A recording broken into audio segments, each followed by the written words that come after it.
how did everything start? I came across an idea recently that was from Rudolf Steiner, and he was getting his information from somewhere, whether it was Akashic or he was channeling or however you want to identify that method. He was bringing out a whole lot of true information, which was, some of it can be verified scientifically, but a lot of it is spiritually verified. And it's important to notice that both of those methods are great. We live in a world now where people, I might bring up a topic and someone will straight back to me be like, well, can anyone prove that? Like with science. And it's a bit of a roadblock for some people's learning, because they need that intense masculine verification before they can really give themselves permission to have a cascade of learning in themselves. So some of these disclosures we have in our own body are given to us. This information is spiritually verified. And some people can access this really true information just through meditation, or through using plants, or through going deep into altered states of consciousness, however way you want, and you start to access these truths. And one way you could look at that is this idea of the Akashic field. The term Akashic was coined by Edgar Cayce, the great American prophet, and it's this idea of almost like an internet, a cloud of collective human consciousness or information that we're constantly uploading to and downloading from if we want to. And it's all there, and it's non-local. So it doesn't matter when the information went in or where.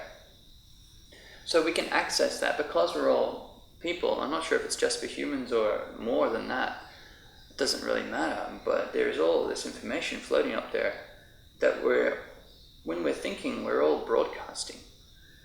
And it seems that the broadcast is non-local. So someone thinking 100 years ago who's discovering some kind of realization, it's all available to us. And the possibilities are limitless. And the more you start to tune into the fact that information can be given to you all the time, then it's not so much we're looking for scientific verification all the time. When you learn something, you feel it in your body, whether it's truth or not. When I'm speaking to you, you know whether it's truth or not for you. So much of the verification we need from science is a complete boggle, an illusion, and is almost a hindrance to our learning, because our educational system really only acknowledges, at the moment, the scientific verification, as opposed to the spiritual as well. We really need both, and I really hope that this becomes more apparent in mainstream culture. So coming back to this idea from Rudolf Steiner is how everything started. And he's talking about this concept where the first thing that came to this earth was human consciousness.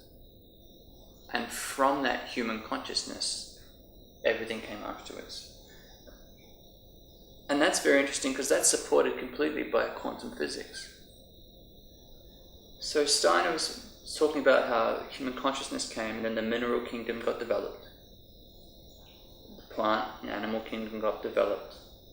And then we created like little avatars really to put the consciousness into. And in Biocentrism by Dr. Robert Lanza, which is the book about the sort of quantum physics, is this idea that consciousness came first. In quantum reality, nothing exists in solid form, as we mentioned before, until it interacts with consciousness. So, a universe, a planet, anything without consciousness isn't actually there.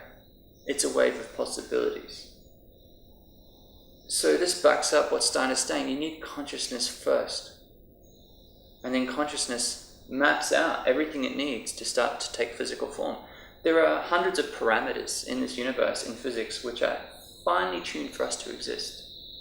Like if the Big Bang, the theory of the Big Bang, the expansion of the universe, if it was happening a little bit too fast, all the particles would be hydrogen, and we wouldn't exist. We wouldn't have carbon and complex atoms we need to exist.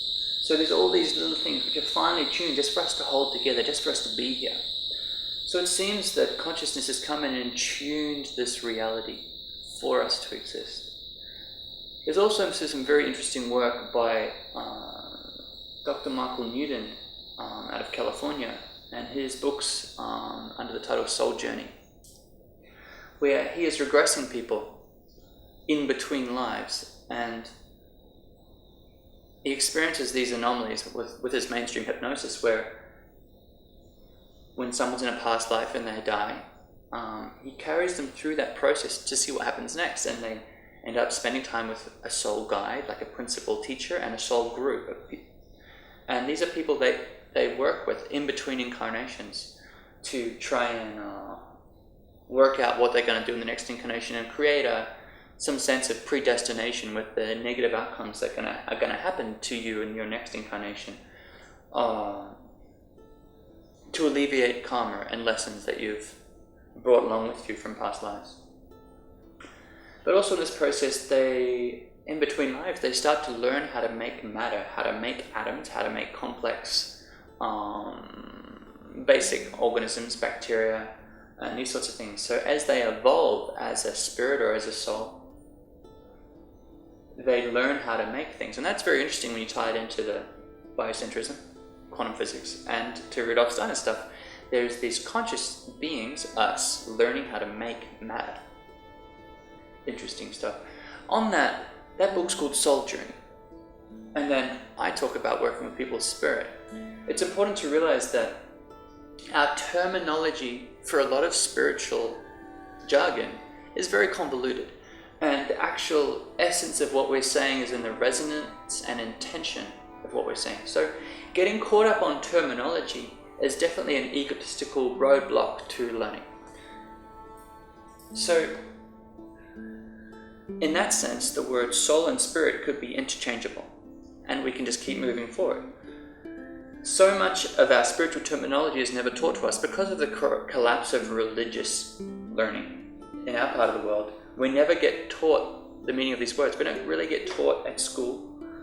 And in this sense, we make up a lot of these definitions as we go, whether from reading fantasy books or doing anything spiritual in our lives. We sort of make up the terminology, make up the definitions as we go. So everyone's got a different definition. You can't really Google spirit. You're going to get a lot of different answers. Google soul. You're going to get a lot of different answers. So unfortunately, we don't speak languages that might have a better development of this, like Mandarin or Tibetan.